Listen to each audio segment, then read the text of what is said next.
Brought to you in association with Grendel Press. This is Werewolf the Podcast, a serial killer drama.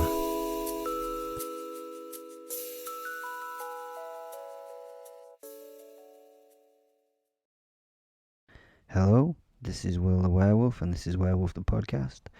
The Facebook group, which you can find a link for down in the description, has gone over 50 people. Woohoo! So I'm getting a piece of art ready to send off to one lucky or unlucky winner, depending on how they think about it. There's loads of things down in the description that you can become part of if you want. Twitter, Instagram, and all those different things. This is one of those episodes that people either love or hate. So I understand if you flash through this one or if you like it lots. But I'm going to do it anyway. And it's why a werewolf is the Übermensch.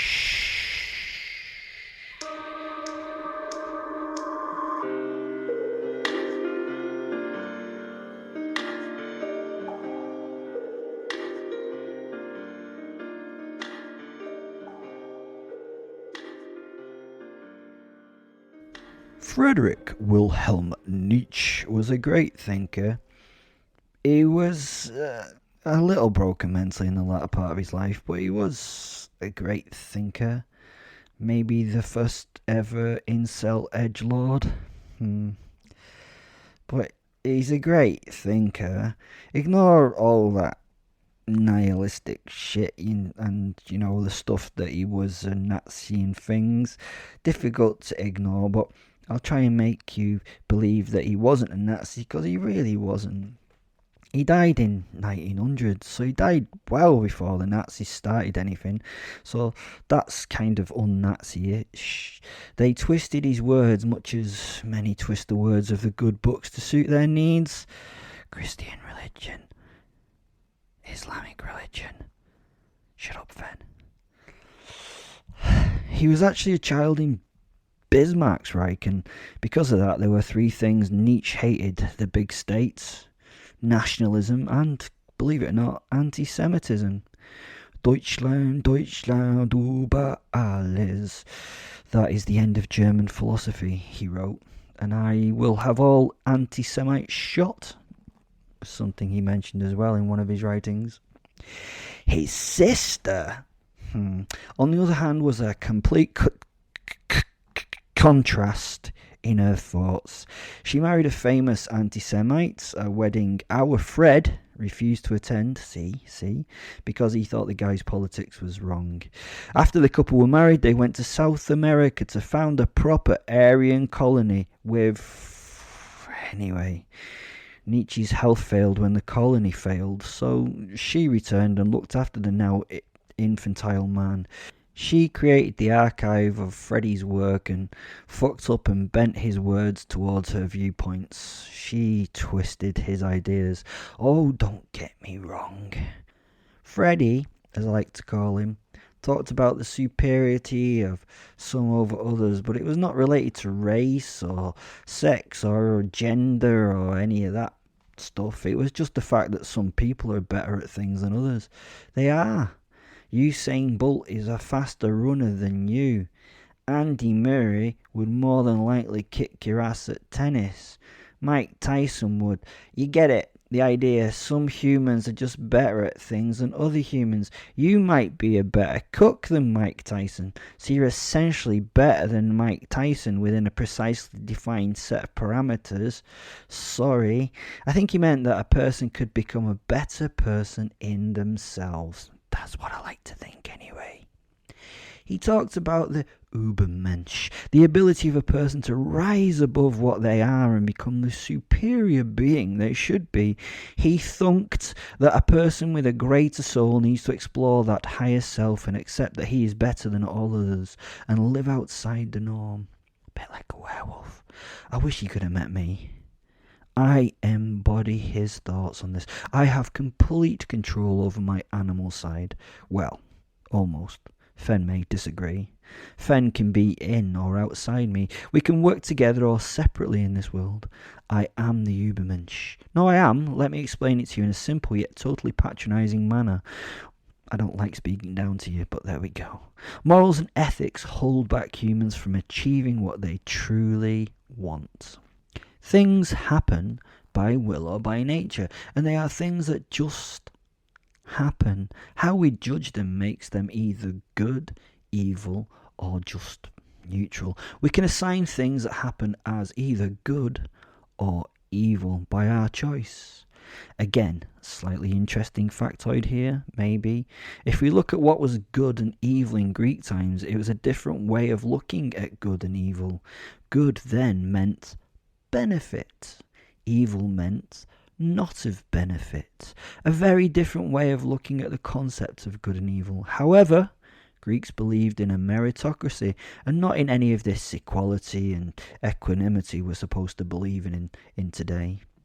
Here is an example of the good and evil shit that we believe in now, and how it just depends on our judgment of whether an action is good or evil, and I've managed to build it into the most tropey, cliched shit I could, because I know you love that. The Rock. Imagine The Rock. Rolls down the hill and bounces, hitting the head of a small boy playing in the garden of his home near Linz in Austria. The Rock sadly kills the boy after hours of painful coma and horribleness. Sad, huh? Please wait for it. The cliched situation has not been fully realised yet. No tears should be shed. Oh, and the cleverest of you have probably already worked out who this wee man is. Well, I've already talked about the Nazis, so this may allow you to conclude who the young boy will be. His mother, Clara, discovers the dying boy and holds him in her arms, crying and shaking at the loss of her child. Alois, his father, is sent for and is given the bad news that his son is dead. Yes, this is the little Führer, Hitler, Adolf Sodding Hitler. Whatever happened to the last name Hitler? It must still be out there, is it? I've never seen Hitler the Plumbers or, the shower specialists or anything. Now, the death of a child by a rock hitting him in the head was probably seen as a bad thing to happen before the realisation that this little cunt was Hitler himself. Cliche, but good. But was it because the rock nailed Hitler? It killed the monster that would send millions to their deaths and create a society based on his fascist edict. So was the stone rolling good or evil? You have to decide on that by taking the value judgments of good and evil, which are dominant in your society, and in such transpose it into your head at this moment in time. Okay, you may be able to argue that Hitler was only a tiny part of the breakout of fascism in Germany, that someone else would have filled the number one nasty man spot of German fascism, but we can see how he could have been taken one part of the process by one little rolling stone. When I think of young Adolf, I feel it's a real shame that no one liked his paintings. That would have stopped this silliness early on. I mean, he was actually really good at doing little dogs. I know, I've seen some of his work and he's okay. I wish someone would have told him so. He may then have never become the bitter bastard that did for a few million of you people. Some people take criticism so hard. The Stoics looked at the things that happened and tried not to assign them good or evil. They were the Greeks, though, so I find this a little confusing, having looked at their own definition of good and evil. See, semantics are a head fuck, huh? It was we who label things good or evil. The wolf hunts his prey. He feeds on the baby deer, dragging it from its mother and ripping it to shreds alive. How utterly awful and obviously fucking evil. I can feel a million vegans shuddering in response to this totally natural happening. Not that a vegan would listen to this werewolf nonsense. Maybe they do. If there are any vegans out there listening to this, please get in contact. Please tell me if you are a vegan. I can hopefully find you. Laughing. I'm joking. I'm only kidding. It's your choice not to harm animals. I couldn't give a fuck what you eat. But at this point, I have to remind you that meat's delicious. This must be almost the ultimate vegan horror show. I mean, this podcast. Actually, I do hate vegans, but that is for reasons other than the fact that they fight their omnivorous reality. That was easy to say. I hate them because they exist. Maybe that should be my next move in life. Move from my carnivore diet to a veganivore diet. Fuck, I get sidetracked. Let's get back to the death of the baby deer. I mean, the ripping apart of the Bambi might be seen as evil. Well, this may seem a bad thing, but what about the pups of the wolf that are back in the den? If they don't get this food, then they won't live. So if the deer doesn't die, the wolf pups do. Is the death of the puppies an evil thing? Or is it the death of the deer that's an evil thing? Or are both of those things evil things? I mean, the deer baby's death and the wolf puppy's death may both be evil, but then one evil cannot happen without the other evil happening. Oh, this is such a philosophical conundrum. It's such a, what we call classically as a head fuck. Another awful outcome of the deer not being killed may be that the deer population is not preyed upon sufficiently, so the number of deers explode. They strip the locality of food. The deer now starve to death in large numbers. So is the end of this baby deer a good thing or a bad thing? I suppose it depends on your viewpoint. So confusing, huh? It is times like this that I allow myself to get drunk, not to get overly concerned with what the fuck is going on. So are the things I do evil or good? Oh, and much more importantly, do I give a fuck about whether they are or not? Well, in my eyes, they are neither. They happen, but it can be argued in each case whether or not the outcome was good or evil. Not that I truly give a rat's ass anyways. I am the higher being that Nietzsche talks about in the Übermensch. I am a higher being. Morals and ethics that rule human lives are beneath my understanding. I'm a werewolf. I do not need to understand them. I am all about overcoming the morals we see in ordinary people's lives. They are a poison inside us all, waiting to cow us and stop us from attaining our true selves. Who needs them?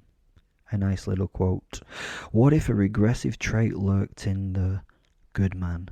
Likewise a danger, an enticement, a poison, a narcotic, so that the present is lived at the expense of the future. Perhaps in more comfort and less danger, but also in a smaller-minded, meaner manner. So that morality itself was to blame if a man never attained the highest power and splendour possible for the typical man. So that morality itself was the danger of dangers. A Freddie quote right there. The society of the day creates morals to constrict us. We need to exceed the boundaries of the values we're given. I can overcome these values by seeking the ultimate goal, which is gaining power. Everybody lies to themselves about the main thing that they want in life. We all want happiness. Yep, fucking happiness is what people are taught that they want, but it's not. You want to be powerful. Fred realised this. We're not trying to be happy. We're not trying to find the truth in life or meaning. We're trying to develop power over others and ourselves. At a fundamental level, you need control over other things to exist. Your digestive system has to have enough power to break down the food into nutrients. We need to be more powerful than other things at many levels. Let's look at the truth. Our societal laid out values set us back to beings with little power. We must step beyond those values to take the next step in human evolution. Look at the values we live by now in the Western world. They find their basis in the Christian religion, a religion based on the culture of enslaved people. That's where we see the modern origin of our values born. This is a pathetic set of values that you decided to live by. Well, something. Thank something that God is dead, as he has held us all back from being more powerful individuals. There again, maybe God is not dead. Maybe he's just a dickhead that we should all blame for all the shit that is happening. We've seen other religions and cultures with values based not on slavery but on betterment. The Greeks had a master morality based on excellence. Excellence equaled goodness. You had many capabilities that would allow you to move towards the pursuit of the will to power. To seek the best you could be in this world was considered morally ideal. After this, Christianity happened and gave us an anti-natural morality, giving us morals that turn against the instincts of life and stop us from making a success of it in the now, for the promise of better in the future by gaining paradise. Jesus Christ did the dirty on humans and taught them that being weak was the way to get into the next life where you would get your reward. The meek shall inherit the earth. Fucking bollocks. Christianity is a religion for those who cannot achieve anything because of their position in the pecking order of life. It only becomes so popular because there were so many losers and not many winners. Look at the moral code. They resented the power that the masters had and wanted to make their masters' success a bad thing. They made themselves superior to others by not acting on their desires. They made it morally inferior to do what you wanted without regret. The Christian worldview is all about subservience. You obey the Lord and your betters without question, even if they abuse and use you. The more they do so, the more they hurt you, and the more you ignore it and live to allow them to do so, the more likely you are to go to heaven. Utter bollocks if you think about it. What a con. You become a member of a flock, looked over and held in captivity like the sheep of the field. Again, a cliche, the sheeple, a cliche that fits. They even say the Lord is our shepherd. What's that shit all about? I will never be a sheep singular. I will be the predator of those that are weak in this world to better myself now, not for the false promise of a happy future in some made-up afterlife. Every commandment is a negative too. Thou shalt not do this. Thou shalt not do that. So negative. It's all about stopping people from following their desires and keeping them trapped in their inaction. The virtues we are taught are all ways in which people can hide their failings. Their humbleness disguises the fact that they have never attained anything, nothing that they can be proud of. I don't have to try and achieve anything because I am so humble. Your chastity disguises the fact that you don't get the chance to have sex. We're all programmed with a drive to have sex and fulfill our sexual desires, but if that is not something that we can do because we're weak or unattractive for whatever reason, we can be virtuous very easily. Utter shit. To be poor is a good thing. Is it? Is it really? Why do people seek riches then? You are poor and you can't do anything about it, which means you are virtuous in your failure. It's a religion based on being a loser. Our modern morals are based on being a loser. We need to go beyond them, like me, like the werewolf, except that I am godlike. So these morals do not apply to me. That's why I do the shit that you listen to. That's the rant done. I do feel that I need to go into more detail about all this Homo sapiens leniency. Thanks for listening, and if you are one of the faithful, I don't want to hurt your faith or stop you thinking about it. To be faithful must be amazing. I really wish I did have faith, but I don't. I see the reality, I'm afraid. I love you all though, you're wonderful people. There are things in the description that you can do if you want. Have a great day. Bye.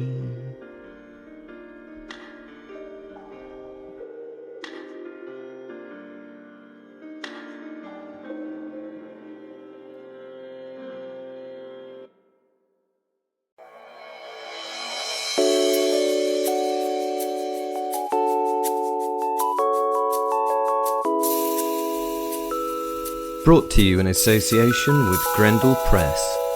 This is Werewolf the Podcast, a serial killer drama.